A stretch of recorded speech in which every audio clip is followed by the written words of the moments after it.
Good. Yes. Hello, ladies and gents.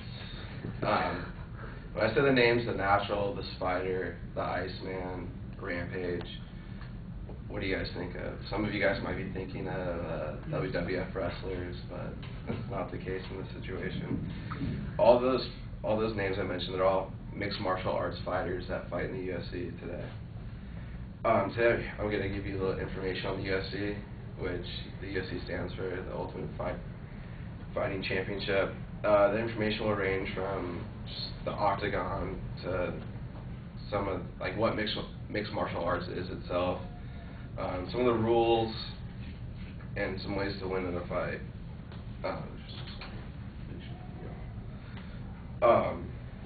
The reason I'm going to give you some information on this is because this sport is a growing sport in today's culture, and I think it's going to one day replace boxing if it hasn't already.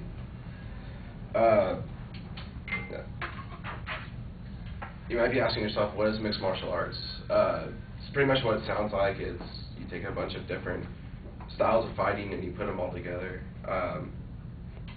It ranges from boxing to Brazilian Jiu-Jitsu, freestyle wrestling, Greco-Roman wrestling, regular Jiu-Jitsu, Judo, karate, kickboxing, Kung Fu, Taekwondo, and just normal wrestling.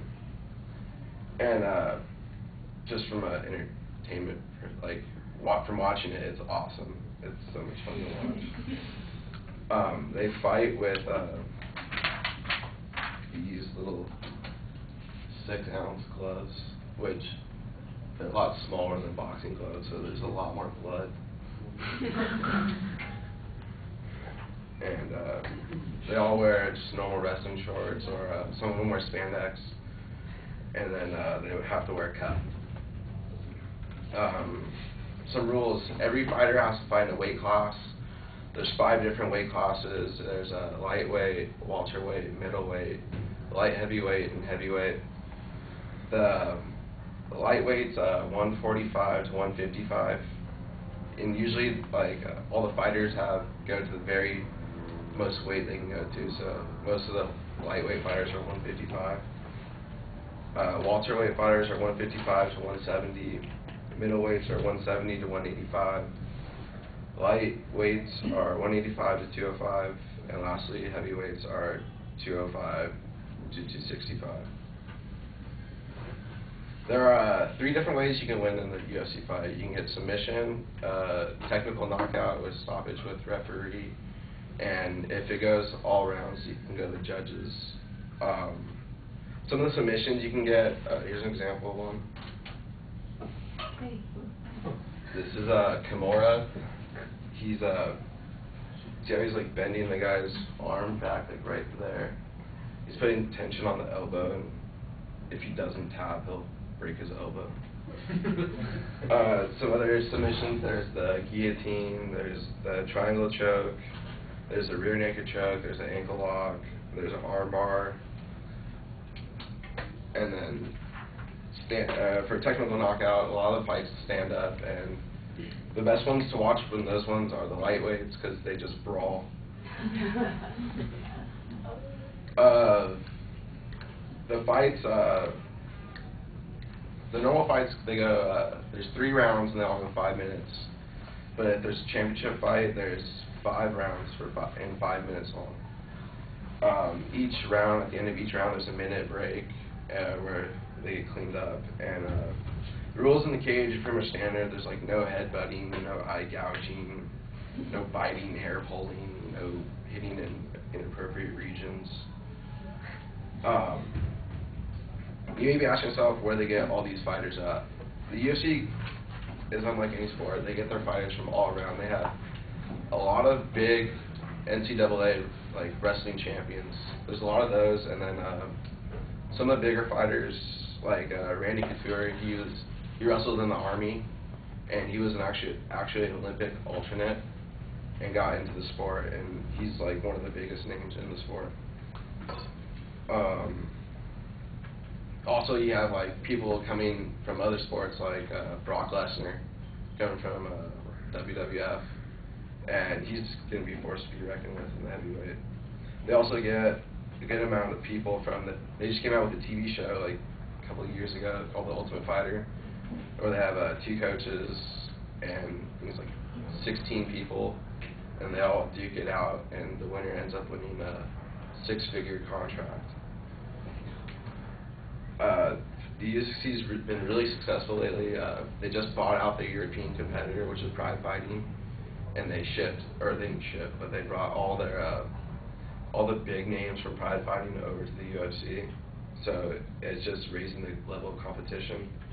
And there's always some person with no name right now that's going to be big like later on. So in conclusion, just the sport's becoming big, and you can see it. They're starting to sell out a lot more arenas, and they've got a lot of their own clothing lines and all that. A lot of the fighters have their own clothing lines. They just bought the European competitor. Big pay-per-views. They're huge on pay-per-views. There's a good amount of people that watch that. Even international-wise, a lot of Europeans watch it now. That is why I thought I should just inform you guys, just because this may become an American pastime sport.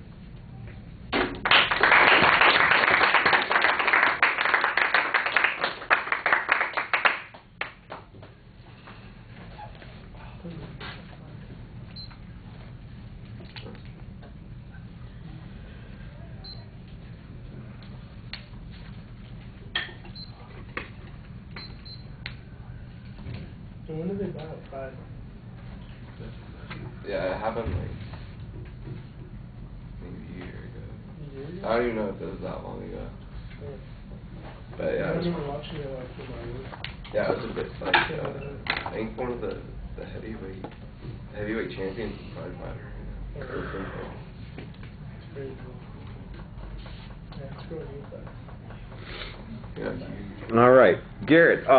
Topic idea is clear. The introduction's okay. You asked it kind of a rhetorical question. I like the idea. It sounded more to me, you know, they were talking about, you were talking about wrestlers or something like that. I'm thinking, you know, comic books, you know, all those kinds. That's what was going through my head, and I had no idea exactly where you're going with it. It's always a little bit surprised there, and that worked out pretty well. You've got a preview, but the preview I think needs to be a little bit more graceful. It just seems like it's dribbling out, and you're coming out as you're thinking about it, rather than I've planned how I'm going to present this. And so yeah, you could be a little bit sharper on that. On the content issues, I think you defined the sport pretty well. You had some pretty good explanations. I think I could use a little bit more explanation of the submission process, you know, because it makes it sound like the loser is surrendering, or does somebody rule that they're now in a submissive position that they can't escape from, or any of those kinds of things. I've never seen one, so I don't know any of those kinds of things. So I'm a blank slate, and I need a little bit more information on that. Your descriptions, though, were pretty good. You don't cite any of your supporting material. I think you could probably do that. You obviously know a lot about it as a fan and as somebody who's interested in it, and bringing your personal interest into it is great, but don't forget to pack in some research there. The visuals, they were handled pretty well. You showed them at appropriate times.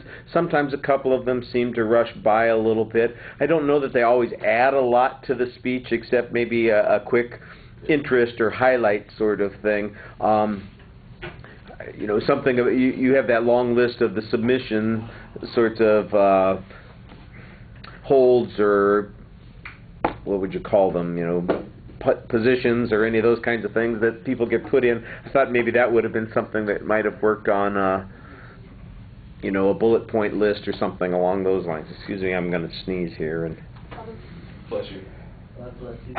pardon me.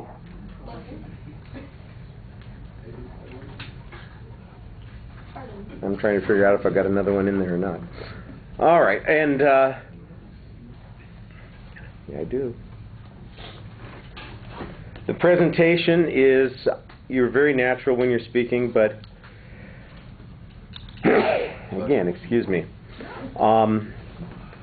I think you need to be in a little bit more control. It's maybe a little casual, and I think if you were more forceful and had it planned a little bit better, you'd come off a little bit more authoritative that way. All right, thank you.